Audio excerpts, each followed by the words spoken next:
На База ТВ время новостей. В студии Рустам Зантария. Здравствуйте. Сегодня в выпуске.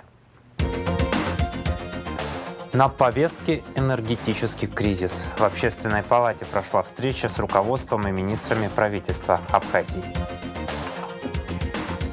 Под угрозой практически все архитектурное наследие Абхазии. К такому выводу пришли специалисты Госуправления по охране историко-культурного наследия страны. Корни слова. В Абхазском государственном институте гуманитарных исследований подведены итоги третьего международного конкурса абхазской и русской словесности. Начнем с официальной хроники. С 10 по 13 декабря сотрудниками СГБ обнаружено и изъято 194 единицы оборудования для майнинга криптовалюты. Председатель службы государственной безопасности Дмитрий Кучуберия доложил исполняющему обязанности премьер-министра, руководителю республиканского штаба по обеспечению энергетической безопасности и борьбе с незаконным присоединением к электрическим сетям Валерию Бганба о проводимых мероприятиях по борьбе с незаконной добычей криптовалюты, которые были проведены в Ачимчирском, Гудаутском и Гагарском районах и в городе Сухум. На повестке энергетический кризис. В Общественной палате прошла встреча с участием исполняющих обязанности премьер-министра Валерия Бганба, вице-премьера, министра финансов Владимира Делба, вице-премьера, министра экономики Кристины Азган, министра иностранных дел Сергея Шамба, министра энергетики и транспорта Джансуха Нанба. Видеоотчет заседания в Общественной палате смотрите в нашем эфире в 21 час. Исполняющий обязанности премьер-министра Валерий Бганба принял представителей профсоюза экскурсоводов в Абхазии. По их просьбе они рассказали о том, что ситуация с энергетикой в Абхазии уже сказывается на посещении туристами в новогодние дни. Представители профсоюза экскурсоводов пришли с предложениями, которые, по их мнению, могут помочь выйти из энергетического кризиса. Одним из предложений является открытие расчетного счета в банке для сбора денег на оплату коммерческого перетока электроэнергии, в котором могли бы принять участие и представители сферы туризма. Валерий Бганба предложил представителям профсоюза экскурсоводов принять участие в очередном заседании штаба по обеспечению энергетической безопасности и рассказать свое видение по выходу из ситуации.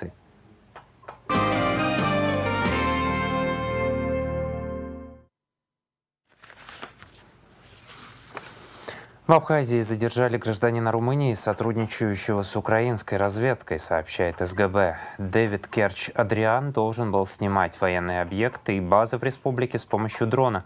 В обмен на это знакомые из Украины обещали безопасно вывести его из Абхазии.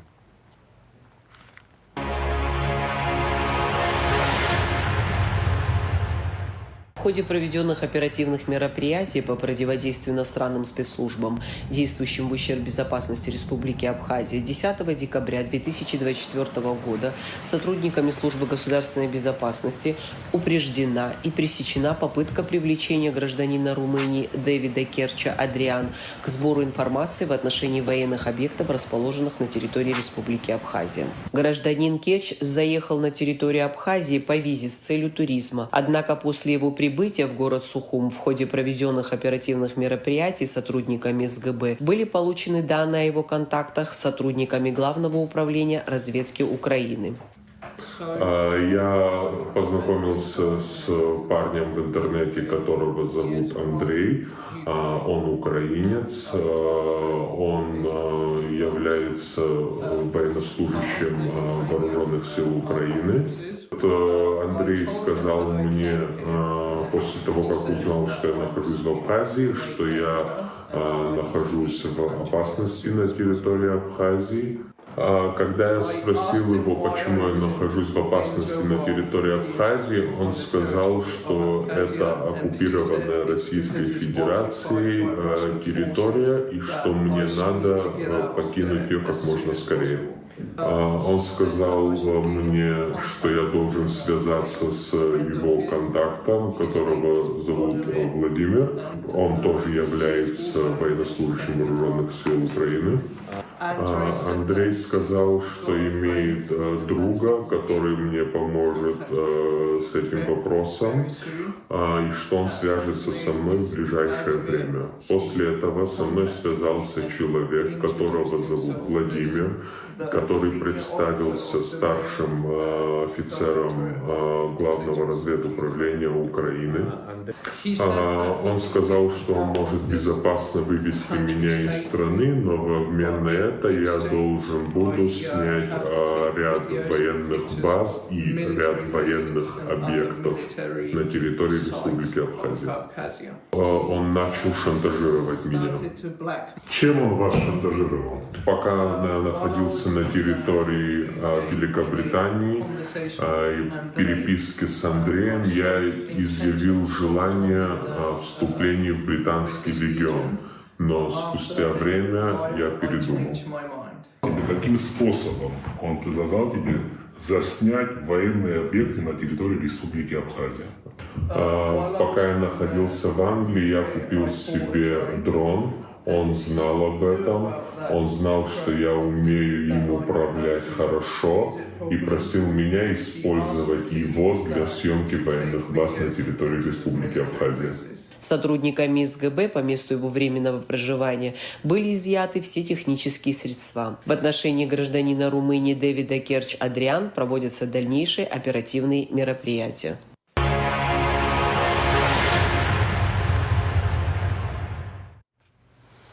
15 нетрезвых водителей задержали сотрудники ГАИ на дорогах Абхазии. Их фотографии опубликовала пресс-служба МВД 12 декабря. Кроме того, незаконно хранимое наркотическое средство в особо крупном размере с целью сбыта изъято у жителей Краснодарского края. Смотрите материалы пресс-службы МВД. Сотрудники госавтоинспекции продолжают специальные рейдовые мероприятия, направленные на выявление нетрезвых водителей. Терзян Корнел Русланович, 1997 года рождения, житель Сухумского района, управлял автомобилем в наркотическом опьянении без водительского удостоверения. Аршба Артур Ахрович, 1990 года рождения, житель города Сухум, управлял автомобилем в алкогольном опьянении. Черняк Дмитрий, 1983 года рождения, житель Республики Молдова, управлял автомобилем в алкогольном опьянении. Пачуле Гела Жоржевич, 1985 года рождения, житель Гулрыбского района, управлял автомобилем в алкогольном опьянении. Дипелян Роман Андроникович, 2004 года рождения, житель города Гагра, управлял автомобилем в алкогольном опьянении. Арзуманян Руслан Арамович, 1972 года рождения, житель города Гагра, управлял автомобилем в алкогольном опьянении. Харайшвили Мираб Беневич, 1968 года рождения, житель города Сухом, управлял автомобилем в алкогольном опьянении. Морозова Екатерина Валерьевна, 1982 года рождения, жительница Саратовской области, управляла автомобилем в алкогольном опьянении. Миронов Владислав Вячеславович, 1984 года рождения, житель Челябинской области, управлял автомобилем в алкогольном опьянении. Чич Астан Борисович, 1971 года рождения, житель Гудаутского района, управлял автомобилем в алкогольном опьянении. Акопян Арташес Альбертович, 1967 года рождения, житель Гагрского района, управлял автомобилем в алкогольном опьянении. Головин Артур Викторович, 1982 года рождения, житель города Гагра, управлял автомобилем в алкогольном опьянении. Адзенба Беслан Денисович, 1987 года рождения, житель Сухумского района, управлял автомобилем в алкогольном опьянении. Демирджипа Алхас Варламович, 1981 года рождения, житель города Пицунда, управлял автомобилем в алкогольном опьянении. Марабян Роберт Эдуардович, 1968 года рождения, житель города Сухум, управлял автомобилем в алкогольном опьянении. Тарба Георгий Валерьянович, 1972 года рождения, житель города Сухум, отказался от прохождения медосвидетельствования на предмет потребления нарковеществ. Хварцке Беслан Хаджаратович, 1987 года рождения, житель города Сухум, отказался от прохождения медосвидетельствования на предмет потребления нарковеществ. Касабян Арсен Эдуардович, 1973 года рождения, житель города Сухум, отказался от прохождения медосвидетельствования на предмет потребления нарковеществ. Рейдовые мероприятия проводятся каждый день по всем районам республики. Сотрудниками УКОН МВД совместно с Управлением уголовного розыска и отделом уголовного розыска Гагрского РУВД в ходе проведения оперативных мероприятий на посту ГАИ «Холодная речка» была остановлена автомашина «Опель» под управлением жителя Краснодарского края Кабян Бабкена Аганесовича, 1977 года рождения, с пассажиром Овчинниковым Ильей Вадимовичем, 1990 года рождения, проживающим в городе Сочи. Данные граждане попали в разработку оперативных служб МВД по подозрению в осуществлении сбыта транзита наркотических средств на территории Республики Абхазия. При личном досмотре у Бабкена Акобян были изъяты капсулы психотропного вещества прегабалин. В ходе дальнейших оперативно-розыскных мероприятий, проведенных в отношении задержанных, установлено, что гражданин Акобян и Овчинников, действуя по предварительному сговору между собой и с лицом под псевдонимом Субару Арсен, выступающим в роли координатора, используя координаты геолокации посредством мессенджера Telegram, приобрели наркотическое средство путем так называемых тайных закладок с целью последующей реализации. При обследовании участков местности в Сухумском и Гудаутском районах, а также в городе Гудаута, сотрудниками милиции было изъято 12 пластиковых колб с наркотическим средством метадон общей массой более 9 граммов. Принадлежность изъятого вещества к данному наркотическому средству установлена в результате исследований в экспертно-криминалистическом центре Министерства внутренних дел Абхазии. В отношении граждан Акобяна и Овчинникова, в деяниях которых усматриваются признаки состава преступления, предусмотренного пунктом В части 3 статьи 224, а также частью 1 статьи 223 Уголовного кодекса Республики, возбуждено уголовное дело, расследование которого проводит Следственное управление МВД Абхазии. Подозреваемые содержатся под стражей.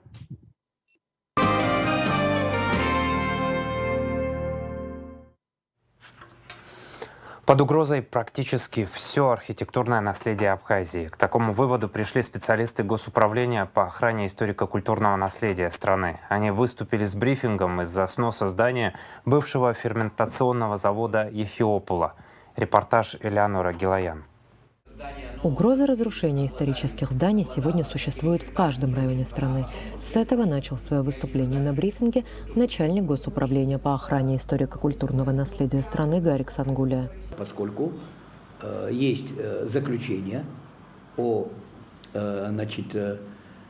несостоятельности в целях сохранения имеющихся у нас проектов, есть разрешительные какие-то документы якобы, есть какие-то основания, есть какие-то экспертные заключения, и в связи с этим существует угроза и для других объектов. Основная задача нашего Госуправления историко-культурного наследия сохранение историко-культурного наследия как таковой, и формой реализации является в первую очередь его фиксация, определение его статуса от данного объекта как памятника историко-культурного наследия, и вступить в обязанности держателю, пользователю этого объекта, получить охранные обязательства и для сохранения объекта провести мероприятия по исследованию, изучению, составлению проектов реставрации и дальнейшего пользования в результате продлевания его жизни путем восстановления или ремонта. Гарик Сангуля объективно признает этот процесс сложным для Абхазии и говорит, что не все процедуры могут быть выполнены. Особенно речь идет об экспертных и проектных работах. В сухом остатке сохранить памятники в Абхазии возможно только опираясь на совесть граждан. И сейчас опор специалисты Госуправления по охране ИКН не находят. Тем не менее, они не сдаются и выдвигают очередные идеи. Усилить охрану памятников путем создания специализированных подразделений по осмотру и инспектированию памятников.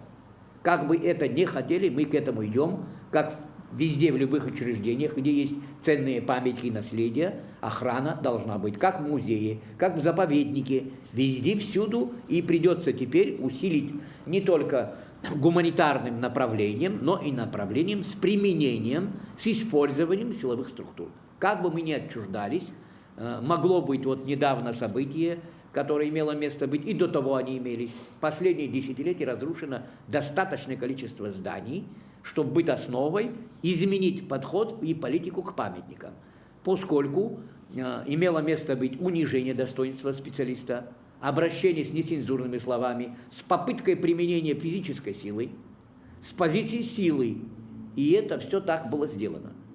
И я думаю, что абсолютно я не сомневаюсь о необходимости применения такого подразделения.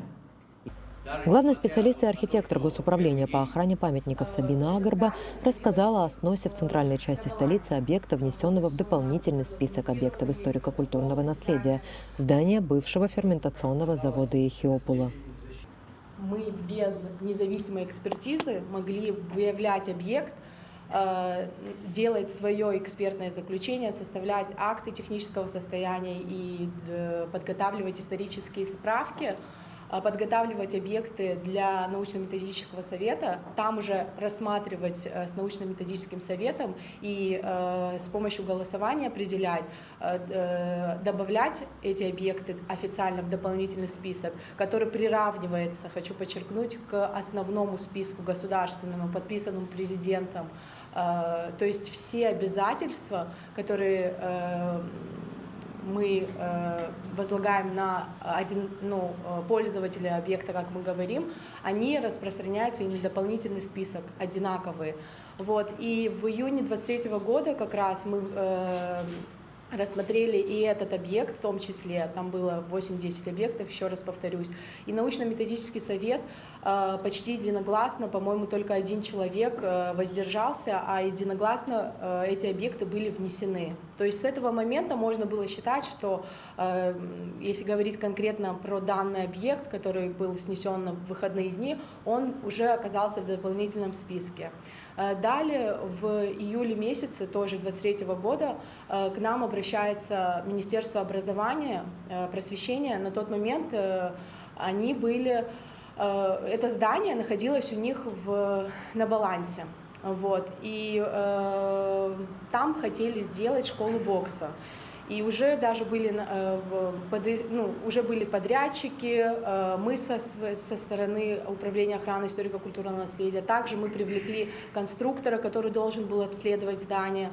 И вот в июле у нас было рабочее совещание, естественно, все у нас задокументировано, есть протокол заседания, есть аудиозаписи и так далее, где наша рабочая группа определила, что абсолютно точно, что здание, фасад, будем так говорить, потому что внутри, понятно, так как там несколько раз был пожар, не сохранились ни перегородки, ни никакие несущие стены, остался только фасад. Но эта рабочая группа определила, что этот фасад можно сохранить, нужно сохранить, и, в принципе, все для этого технически это возможно сделать. Археолог Госуправления Шандор Кайтан говорил о проблемах коммуникации между Управлением охраны памятников и администрациями городов и районов. Если бы эта связь, взаимодействие между нами и ими была на высшем уровне, таких разрушений объектов историко-культурного наследия не произошло бы.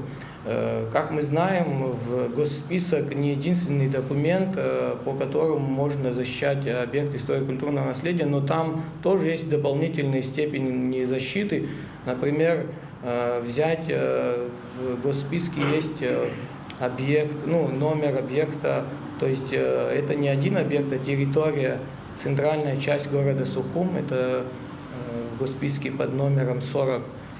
Территория довольно-таки обширная, древних слоев, бульваров, кварталов древнего города. Это Севастополис, Диаскурия, Севастополис, Сухум-Кале и так далее. Вот это все дополнительная степень защиты. А также мы, как оказалось, эта степень защиты не такая сильная. Главный специалист-археолог Госуправления Инал Джопуа сообщил о том, что даже уже постфактум можно оспорить снос памятника.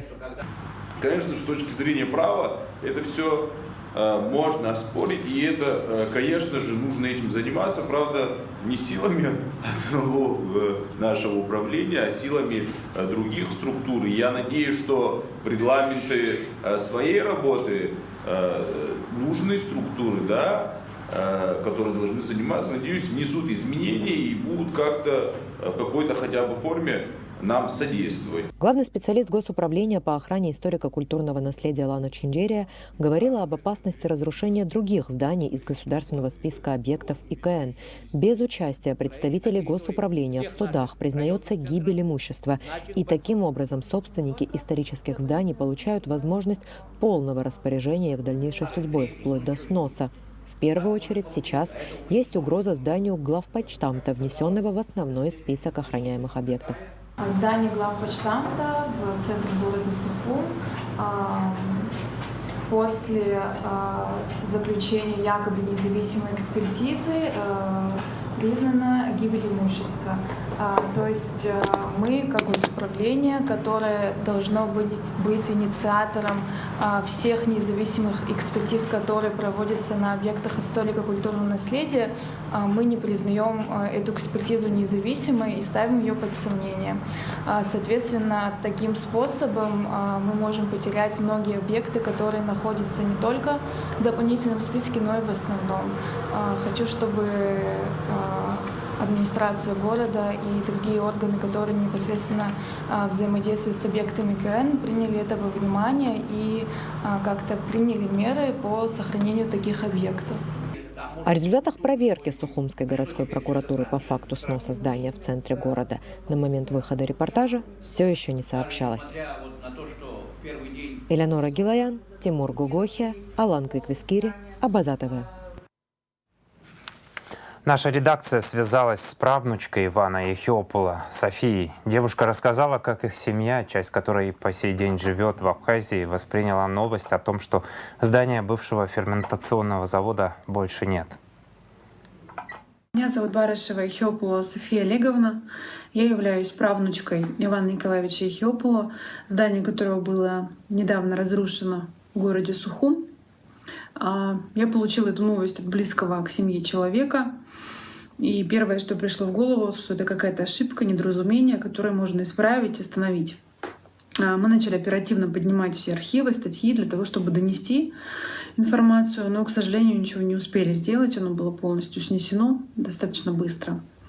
Я и наша семья, мы очень расстроены, потому что Иван Николаевич Ехиопула был человеком, который очень любил эту землю, внес значительный вклад в развитие экономики Абхазии, с огромным уважением относился к земле, к людям, к своему делу. Для нас это здание было таким невозыблемым памятником, напоминанием о вкладе Ивана Николаевича в развитие, строительство, благотворительность города Сухум. Это такое историческое наследие, память, гордость, которая, к сожалению, была разрушена. Мне кажется, чтобы не сходило, такие исторические объекты нельзя разрушать. Мы очень расстроены, переживаем этот момент сейчас. Конечно, внутреннюю любовь к земле, к родине, опорность, принадлежность невозможно уничтожить, это самое главное. Мы связаны с Абхазией не только с зданием Ивана Николаевича, моя бабушка Софья Григорьевна работала педагогом всю жизнь в Абхазии, в Агудзере. Дедушка, дядя трудились в СФТИ. Это такие вещи внутренние, которые являются принадлежностью к исторической родине, являются нерушимыми. Это самое главное, но тем не менее это здание для нас было очень ценным и важным объектом. Хочется пожелать республике, людям, которые переживают за свою родину, максимально постараться сохранять то, что можно сохранить в плане архитектуры, искусства, то, что несет в себе историю государства. Хочется, чтобы случился такой абхазский ренессанс, чтобы такие вещи, как история, исторические памятники, архитектура, музыка, изобразительное искусство помогали в возрождении, несли позитив развития республики, а не сносились или уничтожались. В Абхазском институте гуманитарных исследований подведены итоги третьего международного конкурса абхазской и русской словесности под названием «Корни слова». Это важное событие стало результатом международного сотрудничества в области культурно-просветительских инициатив между Абхазией и Россией. Подробнее в репортаже Алисы Адлиба. В Айбеги подвели итоги третьего международного конкурса абхазской и русской словесности «Корни слова». Этот значимый конкурс проходит в рамках международного сотрудничества в сфере культурно-просветительских проектов между Республикой Абхазия и Россией. Он собрал много талантливых участников, школьников и студентов вузов. Это такое замечательное окончание этого года, классный проект, который объединяет всех. Мне очень радостно видеть такое количество знакомых лиц и незнакомых лиц, с кем мы не работали в этом году, но работали наши коллеги по команде. И очень здорово, что получился настоящий конкурс, который проводится не ради конкурса, не только ради грамот, но больше для того, чтобы подсветить вас, подсветить ваши таланты. На протяжении 3 месяцев конкурсная комиссия тщательно изучала более 500 творческих работ, поступивших из школ Гудауты, Ачумчиры, Лыхны, Бзыпи, Бамборы, Гагры, Пицунды, Гала и Сухума. Юные таланты продемонстрировали свой уникальный подход к созданию сюжетов, вдохновленных богатейшей русской и абхазской словесностью, а также глубоко исследовали культурную и историческую идентичность своего народа. حرابسو أحزحن رابشة بياجون حرحزن شا حري درمت دود زيوت وبريز كز هايصلا برا شخالر خنا أرجرا أقوحر عاربشنا يتشكا زحن دارد يتبوب حشاسح от имени учителей, от всех вас, от имени Союза журналистов Абхазии хочу поблагодарить всю вашу команду вот за эти творческие проекты, которые вы реализуете в Абхазии. У нас есть еще более интересные, еще более масштабные творческие проекты, и мы надеемся, что вот мы общими усилиями, Северокавказский университет, Абхазский институт, Министерство просвещения, Союз журналистов Абхазии, мы для вас готовим большие творческие проекты.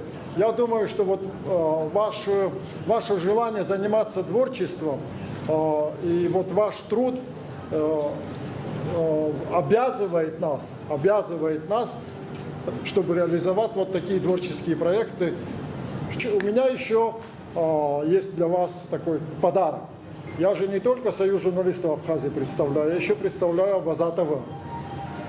С учетом того, что вы пробовали себя в телевизионной журналистике, некоторые ваши ролики, которые члены жюри отметили как лучшие, как успешные, вы сегодня вечером увидите в эфире Абаза ТВ. Участники конкурса не ограничивались только написанием литературных произведений.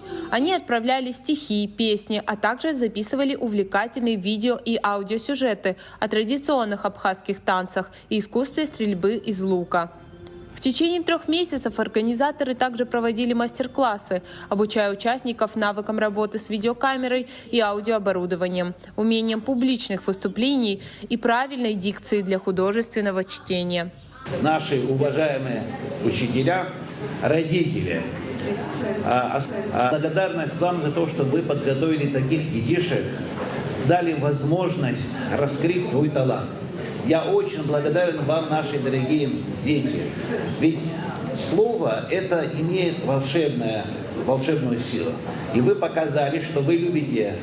Награждение стало настоящим праздником слова и творчества. Дипломы 1-й степени в конкурсе «Корни слова» в номинации «Цифровое слово» получили Мариам Ткибучава и Баграт Богателия.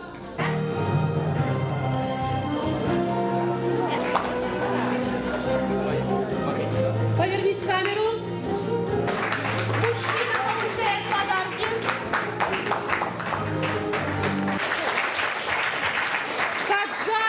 Слово – это не просто звук, это мощнейший инструмент, благодаря которому мы выражаем свои чувства, мысли, эмоции. И вы обладаете не только талантом, но и смелостью погрузиться в мир литературного творчества. Вы сумели продемонстрировать свою оригинальность, уникальность, свой внутренний мир, и это, конечно же, повлияло на решение жюри. Но награды получили не только победители. Каждый участник был отмечен памятными подарками в различных номинациях, что добавило еще больше праздничного настроения в этот теплый вечер. Алиса Адлиба, Торни Камичба, Абаза ТВ.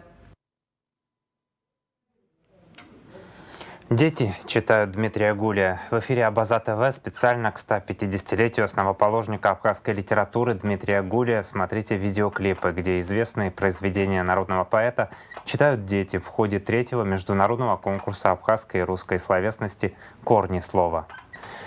На Абаза ТВ начинается показ цикла видеопередач о женщинах Абхазии с непростой судьбой, подготовленный совместно с медиаканалом «Крылья нации». Первую передачу, посвященную Тамаре из Укбая, потерявшей на войне 4 сыновей, вы сможете посмотреть в нашем эфире в воскресенье, 15 декабря в 19:30.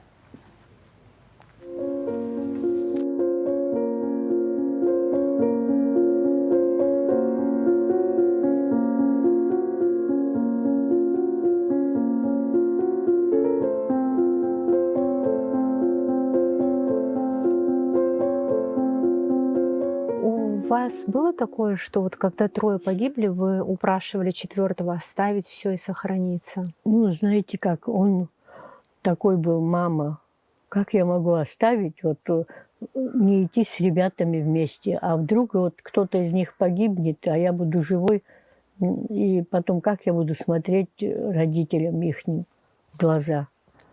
Что помогло вам жить дальше? Что помогло? Во-первых, был у меня еще 5-й сын. Потом еще в то время даже были сыновья, которые не найдены, были убитые, но их не нашли. Я думаю, ну, у меня хоть один есть.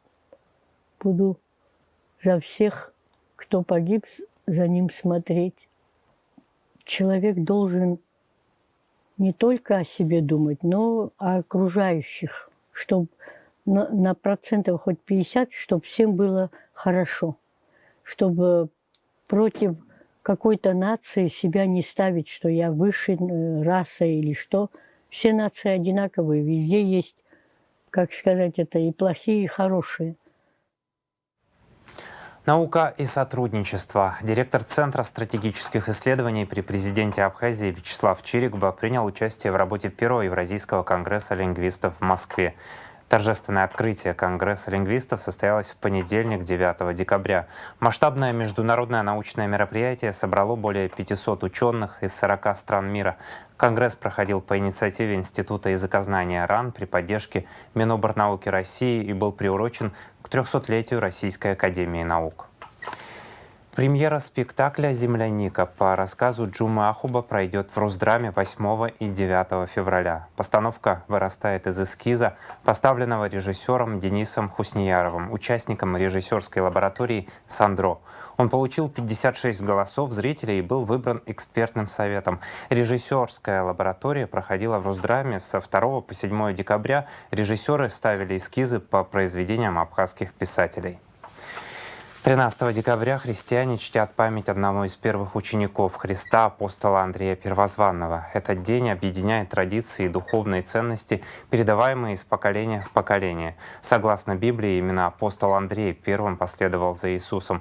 Рожденный в Вифсаиде на берегах Галилейского моря, он стал не только свидетелем проповеди Спасителя, но и неустанно нес весть о новой вере. Свой жизненный путь апостол Андрей закончил в греческом городе Патросе, где был распят за распространение христианства. В своих последних словах он продолжал укреплять веру людей, даже находясь на кресте, поставленном в виде диагонального символа X, который ныне известен как Андреевский крест.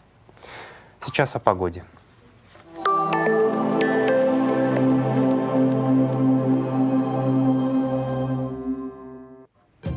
В выходные дни 14 и 15 декабря в Абхазии ожидается облачная погода, преимущественно без осадков. В воскресенье вечером местами возможен дождь. В предгорьях и горах снег. Температура воздуха ночью от -1 до +1. Днем +3, 8. Температура морской воды 13 градусов. Волнение моря среднее и значительное. Ветер слабый и умеренный.